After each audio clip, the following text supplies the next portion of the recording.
Okay, hi everyone. So today let's discuss this interesting problem. So it says in the previous question the smallest kinetic energy at the bottom of the incline will be achieved by. Fine. So जैसे हमने इसके पहले free body diagram draw किया था, इस तरह से हमारे पास एक रफ इंक्लाइन सरफेस है, angle of inclination is theta and coefficient of friction is mu. Now कोई भी स्फेरिकल या फिर सर्कुलर बॉडी होगी तो उसका फ्री बॉडी डायग्राम किस तरह से बनेगा? M ji cos theta, right, perpendicular to the incline surface, mg sin theta parallel to the inclined surface, normal reaction to balance mg cos theta, and friction, that is limiting friction mg cos theta, that is normal reaction into mu. Limiting friction क्यों है? क्योंकि slipping हो रहा है. Pure rolling में static friction होता है, slipping में लिमिटिंग फ्रिक्शन होता है, that is N into mu, right. So आप देखो कि जैसे हमने इसके पहले डिस्कस किया था, सभी बॉडीज़ को हम रेस्ट से रिलीज़ करेंगे, सभी बॉडीज़ को सेम डिस्टेंस ट्रैवल करना है, राइट. सभी बॉडीज़ पे net force parallel to the incline surface same है जैसे हमने पहले निकाला था, राइट. सो सभी बॉडीज़ का acceleration parallel to the incline surface same होगा, राइट. कितना होगा? G sine theta minus g into mu into cos theta, right, जैसे इसके पहले वाले प्रॉब्लम में हमने डिस्कस किया था.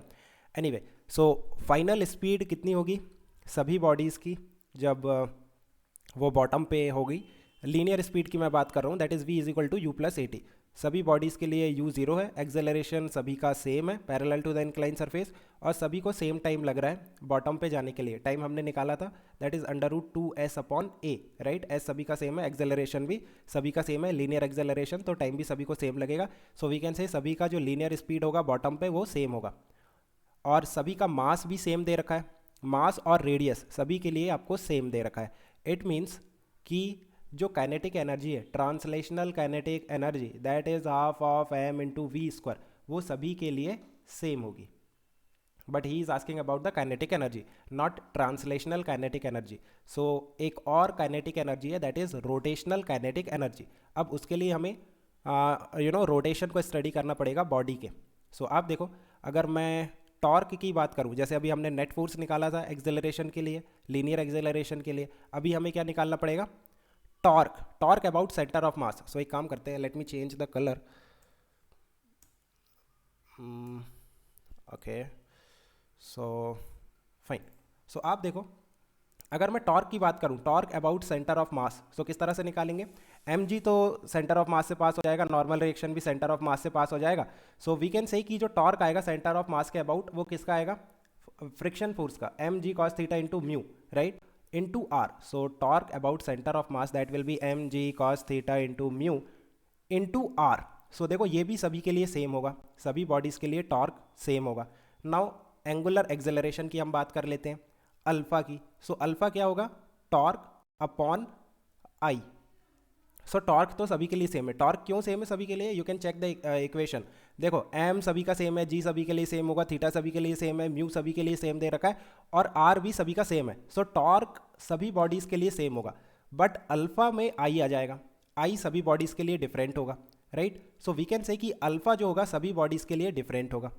नाउ हमें क्या चेक करना है? हमें तो रोटेशनल काइनेटिक एनर्जी चेक करना है ना, जब ये जो बॉडी है बॉटम पे होगी. सो उस टाइम पे जो rotational kinetic energy, that is half of I into omega square, right. और फाइनल ओमेगा किस तरह से निकालोगे? Omega final is initial omega plus alpha into t. So initial omega तो सभी के लिए जीरो था, हमने रेस्ट से रिलीज किया था, तो right. So omega is simply alpha into t. So यहाँ पे अगर मैं half of I into alpha square into t square रखता हूँ. अब चेक करते हैं क्या क्या चीज़ें कॉमन है. अल्फा देखो सभी के लिए डिफरेंट है. What is alpha? Alpha is torque upon I. So एक काम करो, अल्फा को लिख दो टॉर्क अपॉन आई. सो इस तरह से torque square upon I square हो गया ये, और यहाँ पे टाइम स्क्वायर है, और आई और half, that is the value of rotational kinetic energy, right. So इसे चेक करो, थोड़ा सिंप्लीफाई अगर हम करते हैं. सो आई, ये आई से कैंसिल हो गया. सो देखो ये जो टॉर्क है सभी के लिए सेम है, टाइम सभी को सेम लग रहा है बॉटम पे आने के लिए, right. So we can say rotational kinetic energy is inversely proportional to I. जिसका आई मैक्सिमम होगा उसके लिए रोटेशनल काइनेटिक एनर्जी मिनिमम होगा. अभी चेक कर लो, डिस्क का कितना होता है? Half of M into R square. जो सॉलिड स्फीयर होता है उसके लिए कितना होता है? 2/5 of M R square, right. और जो हॉलो स्फीयर होता है उसके लिए कितना होता है? 2/3 of M R square, right.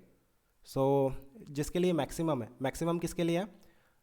It is for hollow sphere, right. Hollow sphere के लिए मिनिमम है, सॉरी मैक्सिमम है, सो उसके लिए रोटेशनल काइनेटिक एनर्जी मिनिमम होगा. सो जो टोटल काइनेटिक एनर्जी है that is translational plus rotational, that will B minimum for hollow sphere, because translational तो सभी के लिए सेम है. सो जिसका रोटेशनल सबसे कम होगा उसी का टोटल काइनेटिक एनर्जी सबसे कम होगा. So I think you have understood. Let me know if you still have any confusion. We can discuss further. Okay guys, keep working hard. Best of luck. Bye.